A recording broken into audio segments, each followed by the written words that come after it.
Welcome back to All Things Acura. This is our second attempt here at episode number 5. Second attempt. You didn't know number it. 5. Yep. With technical glitches and difficulties, as we're still just again only amateurs at doing this part of it. But again, I'm Matt, and I'm Justin. And that's Justin. And we're back again. So thanks for joining us again. Yeah, episode 5.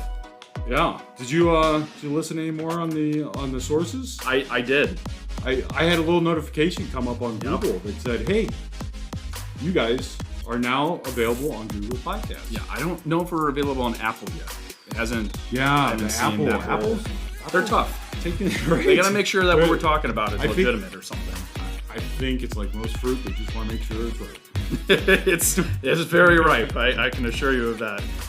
So yeah, episode number 5. Thank you for anyone who has been listening and following along with anything that we've had to ramble on about, and appreciate everyone who's listened to our rambles over the past couple of weeks here. Speaking of rambling, our last episode, we covered some really neat stuff with the Insurance Institute and the crash test rate and stuff, and then we never got around to the big topic of used cars. I kind of forgot we had that as a topic. Yeah, so today, Matt, I think we're going to tackle a little bit of this used car madness. Yeah, we have a few topics here that we want to cover today. The used car market being the big one. Integra, we're going to talk about the Integra news. Ish, something like news. I don't know if you want to say it tomorrow when it happens. Yeah, depending on when we release this. And we were just having a nice little debate over that. Mm-hmm. But depending on when we release this, the tool might be live, right? It goes live on the 10th. And there's a chance that you guys will be hearing this on the 10th or after. Yeah. So the tool might already be live on the Integra. So we're kind of doing the Back to the Future. That's right. Yeah, we're gonna try it. Yeah. Well, as of this thing, we thought we might have more information. Yeah, to be fair, as in Acura world, they are very reluctant to share information with us ahead of time. Right. And so this just proves the point. We do not have information that by now, when you guys are listening to this, you will have. Well, and that's a great point. Like, it just goes to show you like how a lot of brands kind of work in that way. Like some of them try to keep so much information close to the chest. Some of them will kind of release it really early, but it just goes to show you, hey, we're in the thick of things, and we still don't know as much as the consumer knows. Now, they haven't always done that, because I don't know if you viewers, listeners, people, Acura World, remember the famous NSX commercial, because it came out. I think that was in 2015. I think it was earlier than that. I think it was in 2010. No, because Jay Leno fighting Jerry Seinfeld for the keys for the first NSX. Well, lo and behold, it took 2.5 years, 3 years for the car to actually come out. So they don't always wait. They just don't give us a whole lot of information. Yeah, and right, and they also don't give us a lot of information because of what happened with the Integra stuff a couple weeks ago, where people are saying slips out there, all-wheel drive, which again, we're not going to go down that whole road. And we'll get into more of that in a second. And then the other things we want to talk about a little bit about the Sony and Honda news. Pretty big news. Anyone who's followed that's kind of interesting stuff out there. And then the used car market. So we'll get back to all that stuff. But yeah, we got some questions there, Matt. Yeah. So again, thanks to everyone who's watching. The comments and questions, they help us a lot. There was even one comment who were like, "Oh yeah, that's a great idea." So it does help us along too, because again, we're all new at this. We're just trying to get the information out to everyone. So one of the first ones we came across, which I just thought was an interesting thing. This was on one of the comments of the videos of the Type S. Mr. Gold said the 1720 MDX Sport Hybrid powertrain was only $1,500 more in compared to similar tech or advanced super handling all-wheel drive models. So what this gentleman is referring to is the hybrid powertrain that existed on the 17 through 20 MDX, which I've learned recently not a lot of people actually knew about. So he said, I would have traded my 19 MDX Advanced Sport Hybrid for a 22 MDX Type S if it had the hybrid powertrain mated to the 3.5 turbo engine, which again is not an engine, but he's just saying if that one had a turbo. And he's just simply saying, I have zero need to tow anything. And the towing thing, because you couldn't add a trailer hitch to the hybrid model. and I know this is kind of a little bit off topic, but it was really fascinating. I thought that was really interesting that he brought up the hybrid, because like, where are we at with all that? Yeah. So I would have to correct Mr. Gold. I believe it was a $2,500 increase over. I'd have to dig back in. I thought it was more than $1,500. He could be right. I think it was. Yeah, I think it was about that. I thought it was pretty reasonable. It was unusually reasonable. Yeah. Reasonable. We'll make up words. Right. We'll add that to the vocabulary. Yeah, as a the vocab list. Accepted vocab.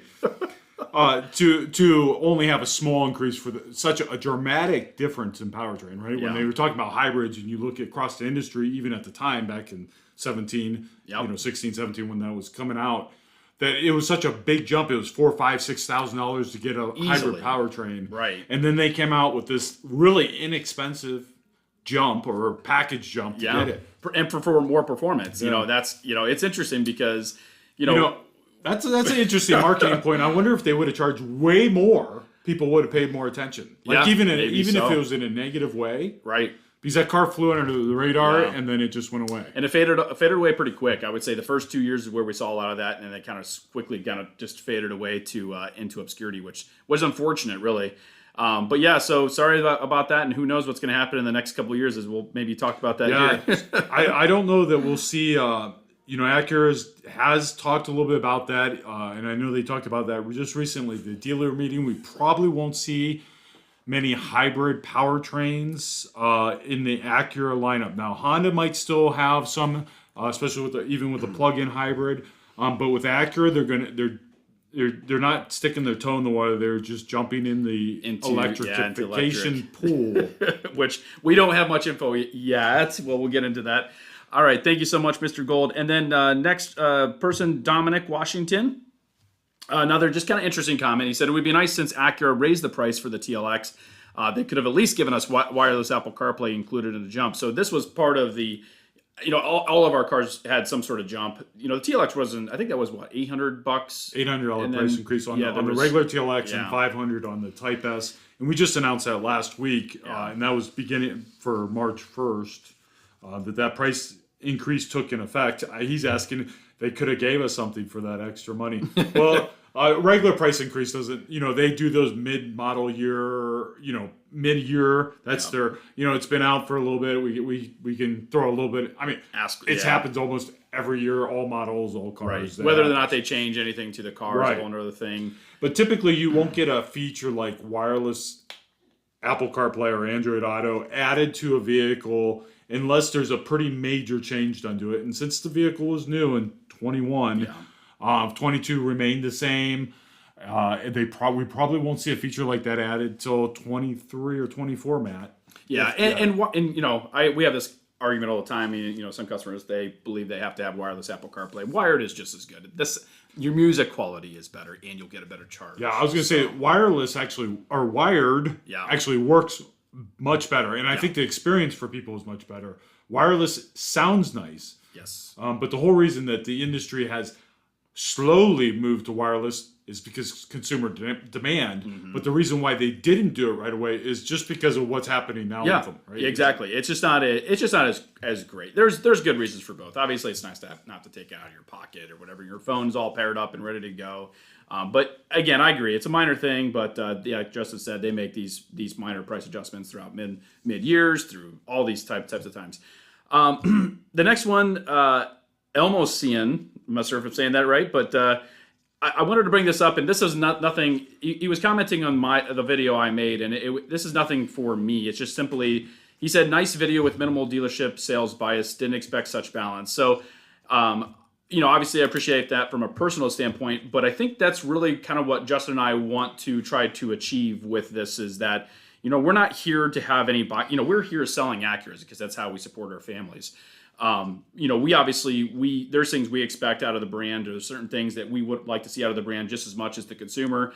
And we want to make sure we go about it in as unbiased of a way as we can. Yeah. And we really want to just get the information that we feel that would help you as a consumer. And in turn, it has this long-term effect of helping us in turn, being a more educated consumer and Acura owner, and hopefully more excited about the brand.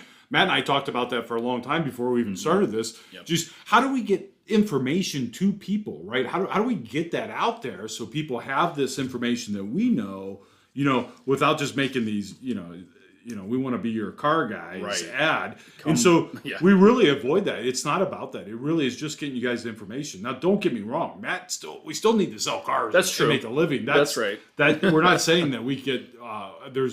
We mentioned this before, and I think I even had to cut some of that out. But there is no monetary part of this. We are just literally just trying to get the information out for the good of all the brand, and hope that we provide you something that's helpful for you. And but that was a great, that is a neat comment on that video. Obviously, that's a really cool video. If you haven't seen that, it's Matt's driving impressions on the MDX Type S.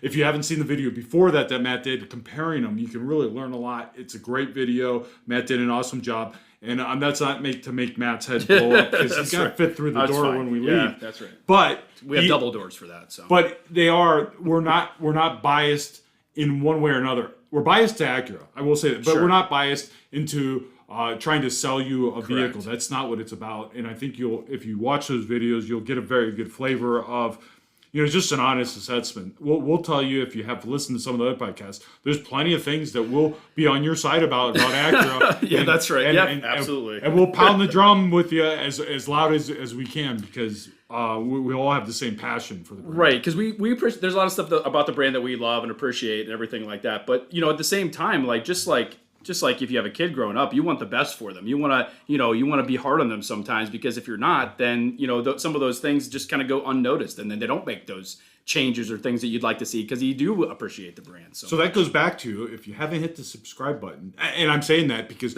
we want Acura to listen to us. That's right? True. Yeah, we want them to take this feedback that you guys are giving us, and we're sharing with everybody.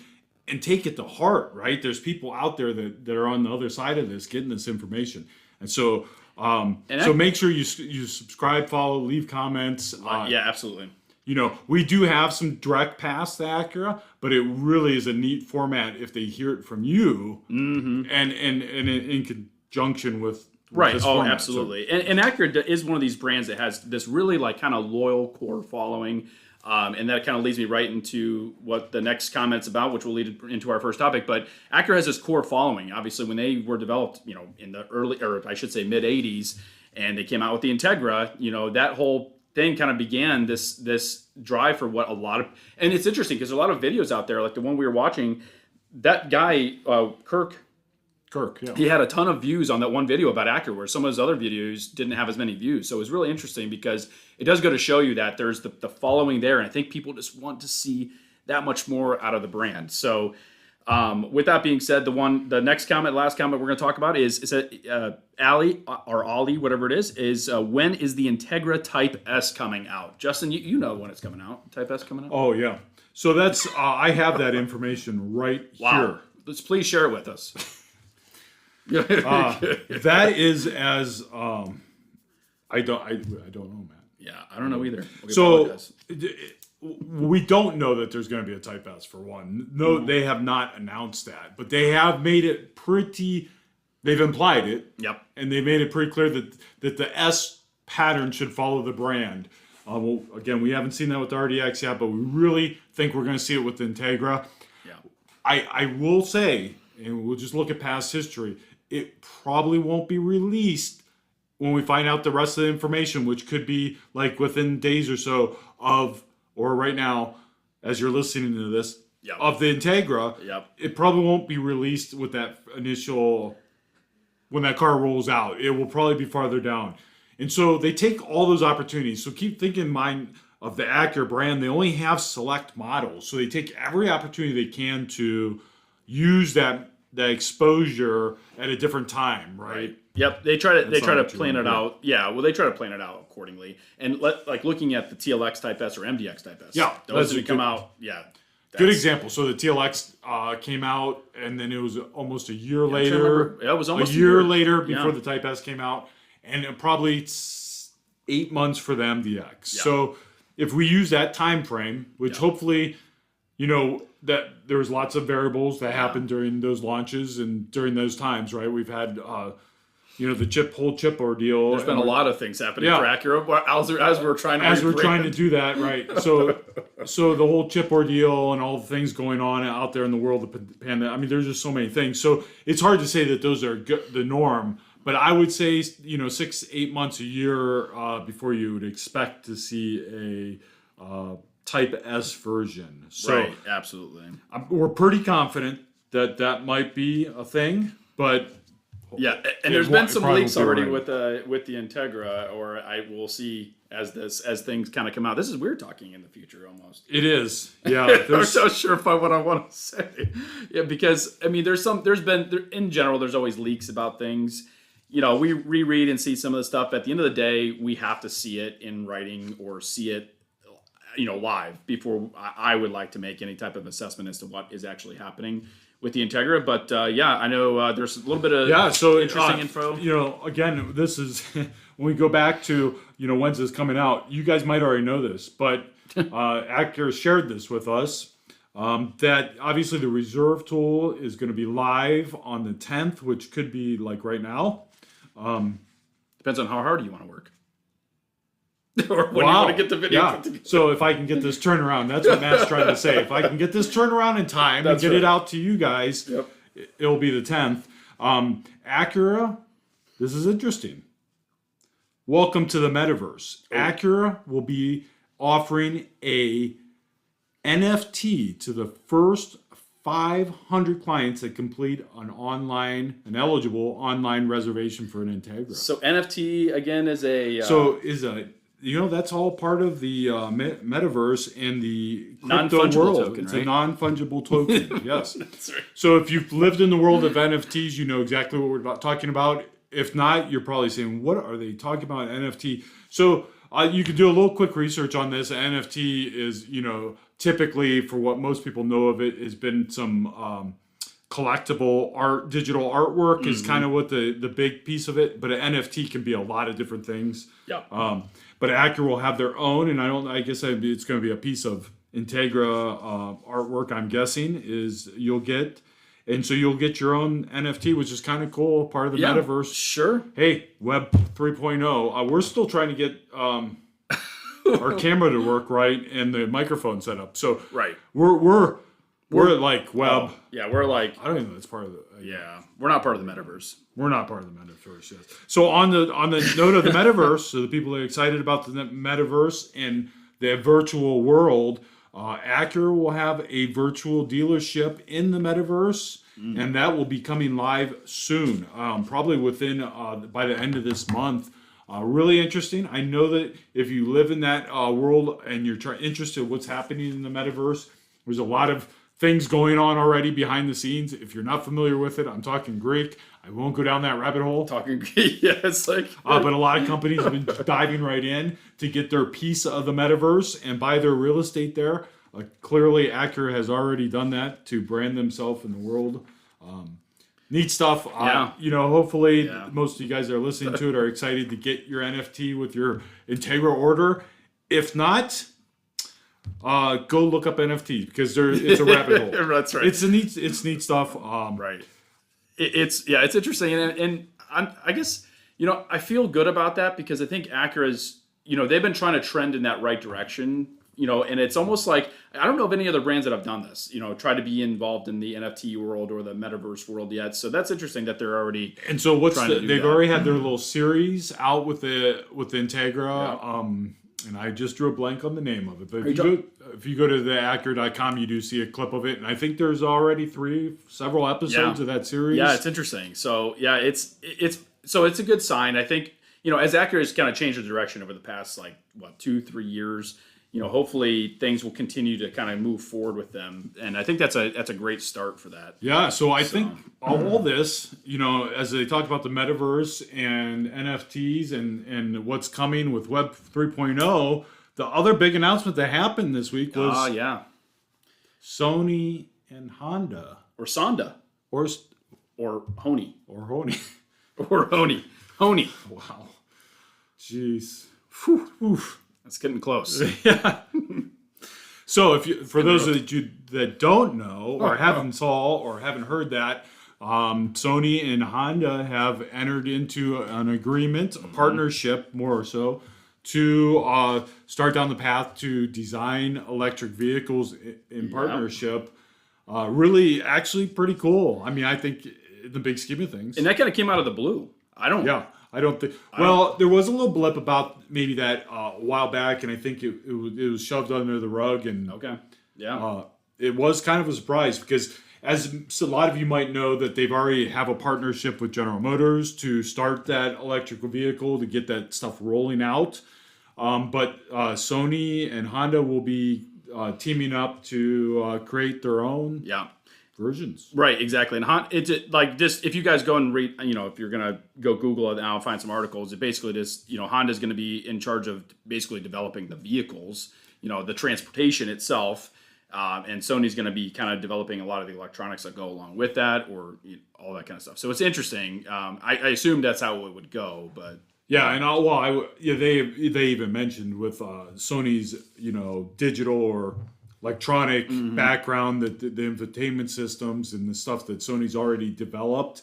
And if you look out there, I think Sony's already has some prototype electric cars that they've been working on for years, and so it's a neat partnership. Yeah, I don't think anywhere I read that it said anything along the lines of like timeline, like when we expect to see okay. No, I think they did. Did it say by 2025, they expect to have a vehicle on the road. So it's coming quick. I mean, it's a few years away. And I was wondering how that's going to work with the GM, like with the GM partnership. Like, what's that going to look like? Because if we're already involved in that, and then is Acura going to be involved in the Sony partnership? Like, I think it'd be almost impossible not to be. You never know. But you're right. We don't know. So we'll get more into all that stuff. But it was, I think, positive news overall for everybody. Typically they share infotainment systems and technology like that which to have them in your corner designing that stuff, and they can focus on the vehicle, the mechanical part of it. It really. Yeah, it'll be good for. I mean, because Honda's never really had a partnership with any speaker brand or any kind of electronics brand really, and so I think that's going to be a positive for both Honda and Acura as we kind of move on here. Yeah, good stuff. So on to the big topic, and that's just this used car market. Our thoughts of it, where it's going, and what's happening. So why used cars? Well, you guys probably see the headlines because every other piece of news that comes out is talking about the staggering prices on used vehicles right now. Not to mention, obviously, we already talked about markups on new vehicles and what dealers are doing, but we haven't touched on that used car market, Matt. Right. And so we felt that we really want to dive into that just a little bit, give you our perspective and what we see. Again, we're doing this every day. We see some of the trends and what's going on. So hopefully we can provide some insight that will help you make or not make a decision. Yeah, because there's so many things out there too, and I don't think we don't want to take a stand of whether or not like, hey, this is a great time to buy or not a great time to buy. And you see a lot of like podcasts or like different articles out there about that, because that's not always necessarily the case. So I think what we want to do is just have that discussion about it. Maybe it's the right time for you to consider that option or not. That's a great way to put it, Matt, because I think that's exactly what I was trying to say when we were talking about this earlier is we think in some cases it still makes sense and there can be some value in looking for a pre-owned vehicle. I think it's almost, and I hate to say it, but media obviously wants to be, they want to blow things up, but they go to the extreme in saying you shouldn't do anything, right? You should not do anything. Well, that's not holds true for, I think, everything. So I think we want to give you all sides of it so you can see the ins and outs, and then you can make your own decision. You can easily say, well, these guys are just wanting to, they just want to sell a car. Right. We can make a case on all sides of it just the same. Is it, again, we don't expect you to buy a car from us. That's not what we're asking you to do. Nope. We just want to provide you the information we have. There's plenty of cases we're going to tell you in here of this data where I would tell you absolutely not to buy that car, and yet people still are. So they aren't listening to that. So who knows? There's some disconnect there. Right.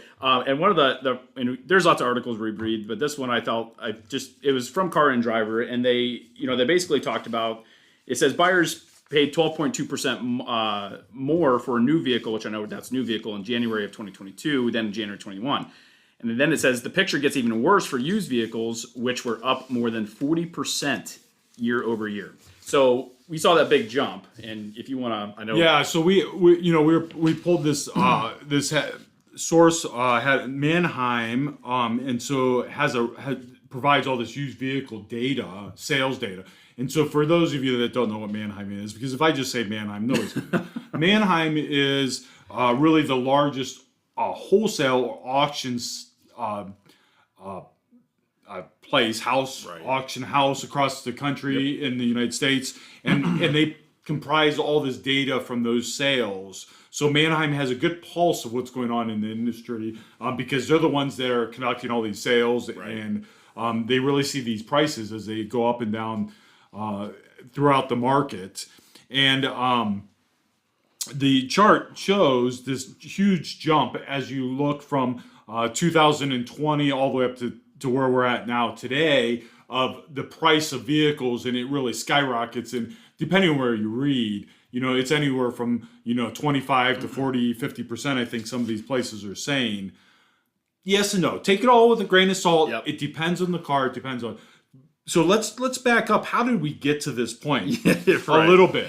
Yeah. How did we get here? Well, when there's no new vehicles to buy because of the chip shortage and all the things going on with labor and COVID and in the world, then people were turning to the other source of where they could find vehicles. Matt, obviously, they could buy a pre-owned vehicle, yep.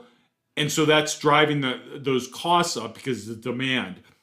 But keep in mind those percentages you're hearing out there, and I was bringing this point up to Matt. Yeah. Were from the lowest point of, I think, the used vehicle industry as a whole, as far as percentage of what those vehicles cost. Because they're taking that from when the pandemic started. Yeah.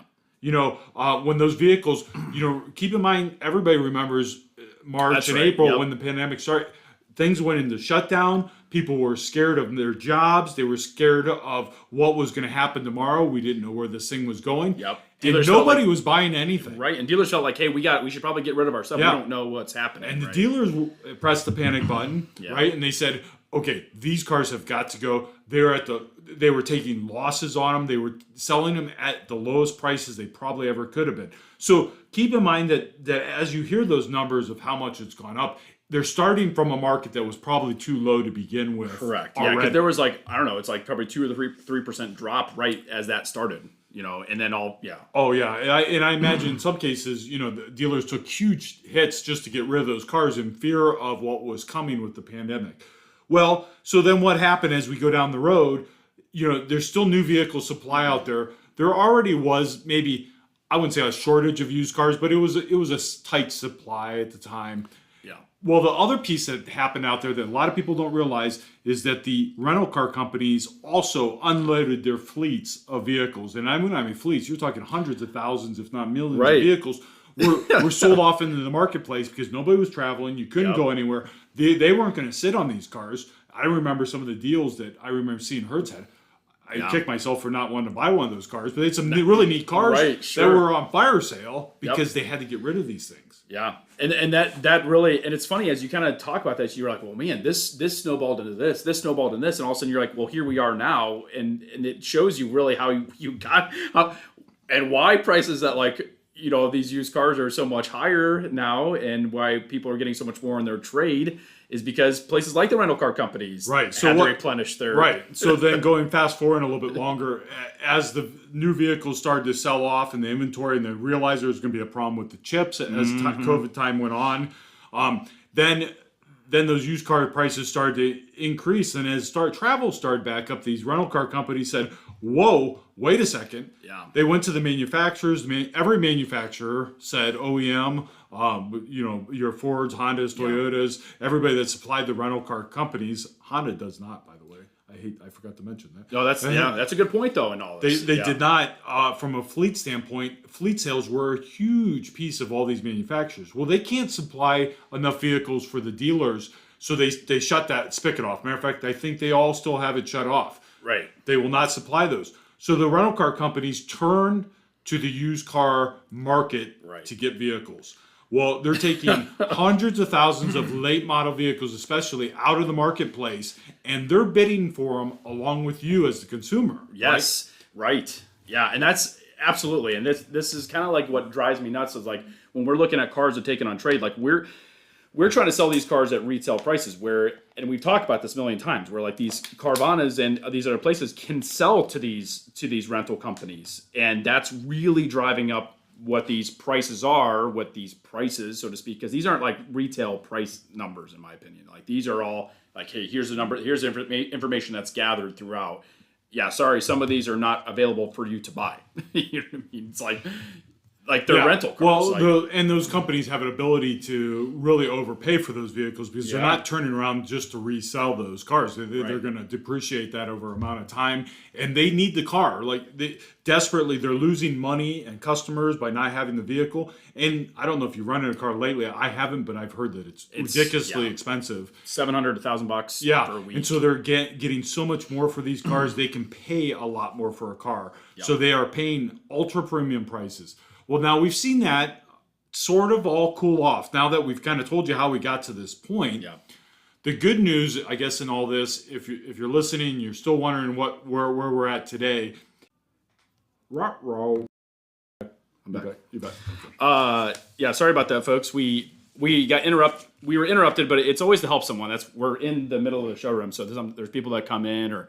Actually, I think he was waiting there for a while. I think he was too, and we felt bad. You know, sometimes you can see him, and sometimes they can see what's going on, and we try to like, can you come back just in a few minutes? We're not. Really we don't know what a few minutes is either, though. To be fair, so I think a minute is like 10 minutes. I think they told us that. You guys aren't very good. Oh, that's right. That's time management when it comes to that's okay. The podcast. Just listen and love it. Yeah, okay. So he waited patiently. We helped him out. We got him going, and we're back. And so what we're leading to, and I apologize if I said this, but I'm not going to go back and watch it. It'll take more time. Not going to do it. Is that things are starting to kind of come back down. We hit the peak of all this madness as far as prices in January. Right. Yeah. Right. Exactly. And what was I was about to read something here that I just had. Alex Yurechenko, Senior Vice President and Chief Data Science Officer at the Industry Analyst Black Book, says most likely we've passed the peak of prices. Now, the only challenge as time goes on here is, and they kind of go on to talk about like, well, since we're not selling a ton of cars right now, what's the used car market going to look like 3 years down the road? So, hopefully, like you had described earlier, that, this effect of like the prices lowering, it'll probably be a slow effect. It won't be something like dramatic.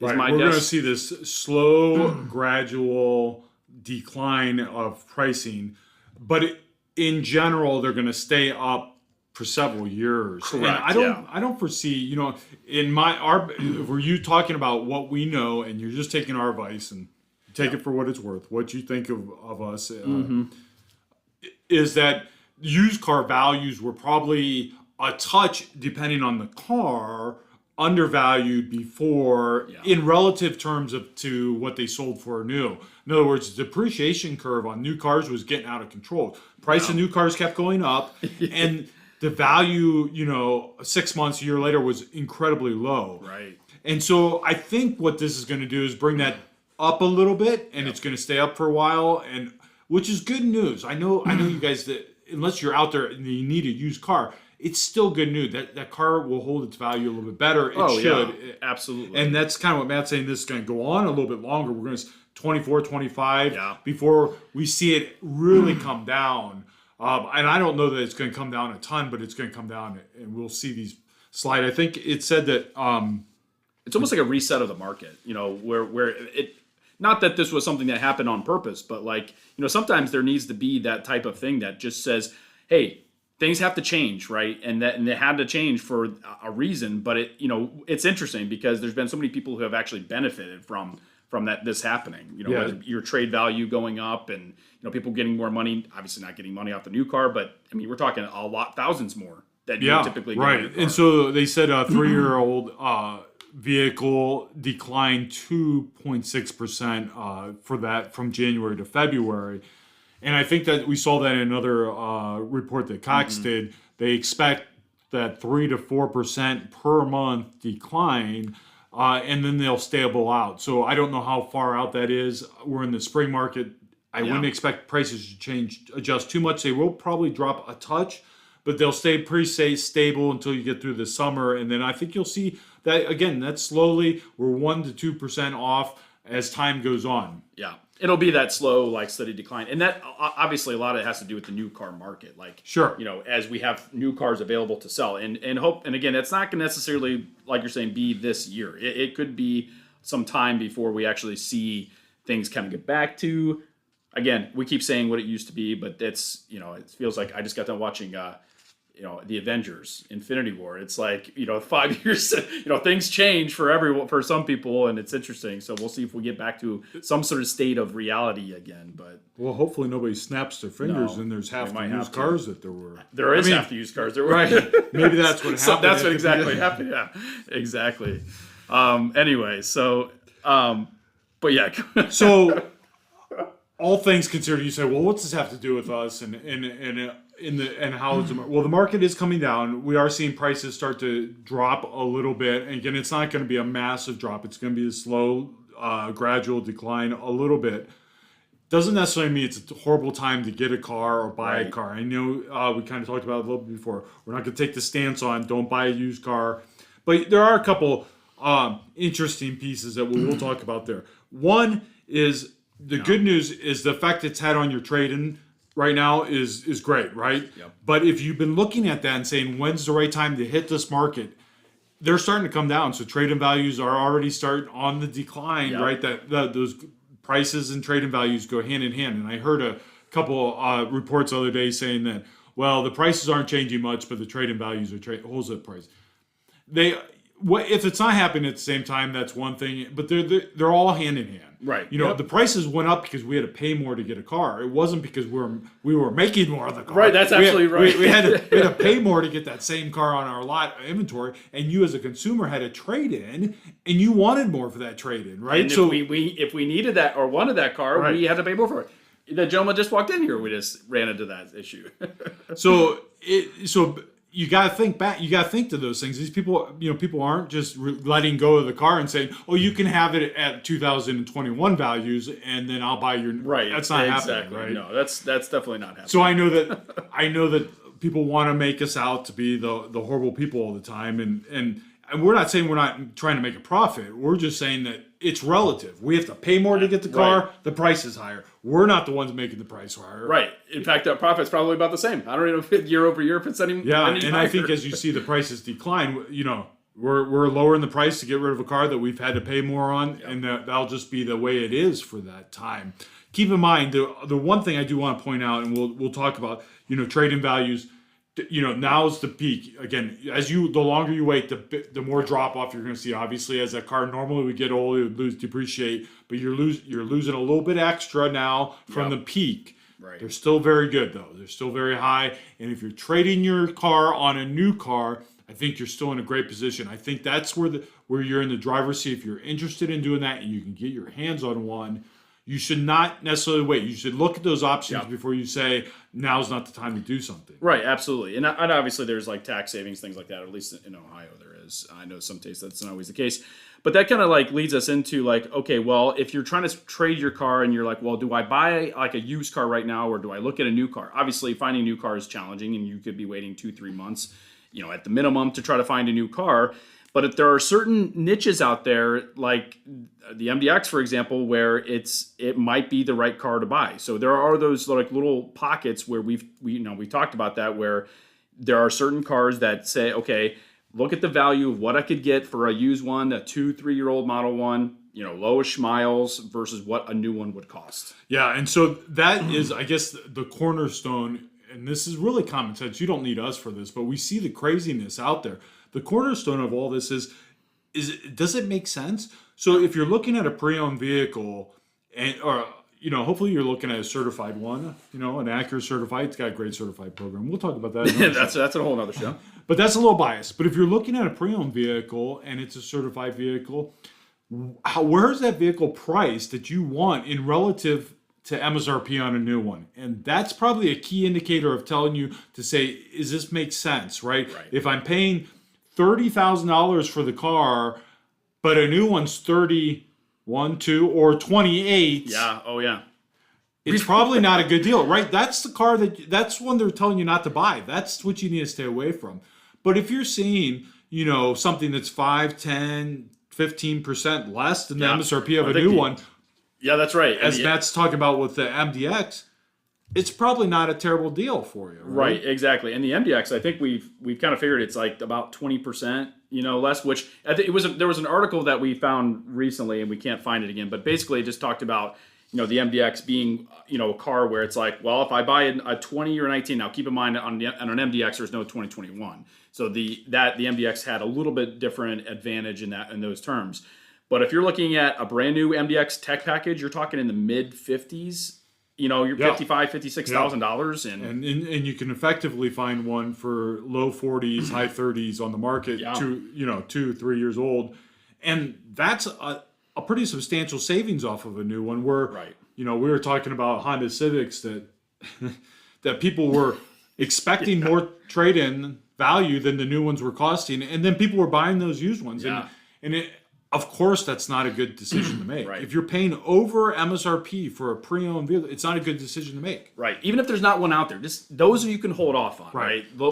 Just wait. Right. And that's where you, again, as a consumer, and most of our consumer, they do a good job of their homework. But I think in my mind, what I think about is that I see these headline articles like we talked about at the beginning. They say do or don't. Okay, don't do or don't. Just do what you feel is best and do your research on that, because don't go buy. I mean, if you have to have a new Civic, if that's the car you want and the used one's the only one out there, maybe that is the only option you have.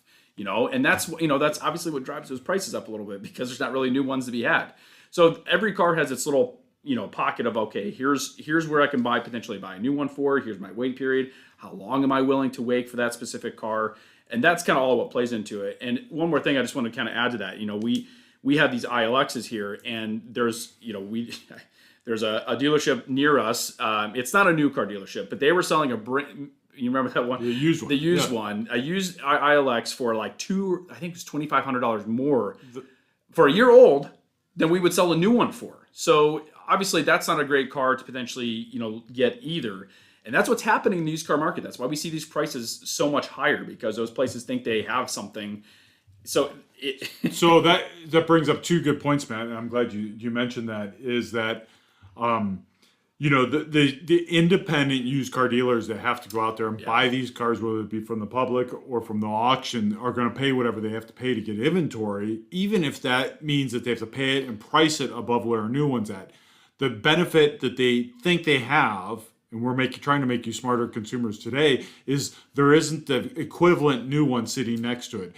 If we take in one of those ILXs here, we know we're not going to price it more than the new one sitting on our showroom floor, because that's stupid. It's just absurd, right? But there are so many out there. Every time I put one in the system, I can pull it up and see all the ones out there that are at or above MSRP of a new one. Yeah, and Carvana's a big offender of that. Yeah, Carvana. So as I mentioned, Carvana, keep in mind, Carvana is one of those, retailers that only in used cars. They don't have any new car franchises. They need to go out and buy these vehicles, and they are paying top dollar. But if you're in the market for a pre-owned vehicle, that might be a good place to sell your car to. Not so much as a good place to buy it. Matt, continually we see it when we're looking at research on ours. Their cars are priced way over our cars, and they're not certified. They're not certified, cars. Yeah, and it just kind of goes to show you, like, are people really paying? And we've talked about this. Like, we would love to follow a car, because these are cars that we don't get. The ILX at that independent dealership down the road, we did not get that car, obviously, because we didn't want to pay more than what we would sell a brand new one for. So that's what's interesting, is we're not getting these cars as the other places are. And then it might go to show you how much people are willing to pay for the quote unquote convenience of buying at, a Carvana or doing online business on a vehicle. So, yeah, and then one other piece to that, and I know we knew this was a big topic, so bear with us, is the values. Keep in mind these book values. So we were talking about Kelley Blue Book, Edmunds, now JD Power, which took over NADA, or Black Book. I mean, all these different value places you can go and get a value for your car. They lag behind the industry, for good and bad. So you can always say, it's not us. We don't do this. This is how it works. Their data lags behind. So Kelly Blue Book pulls information today. It's from past transactions. Yep. It's lagging behind. And sometimes we see that it's 2-3 months behind data.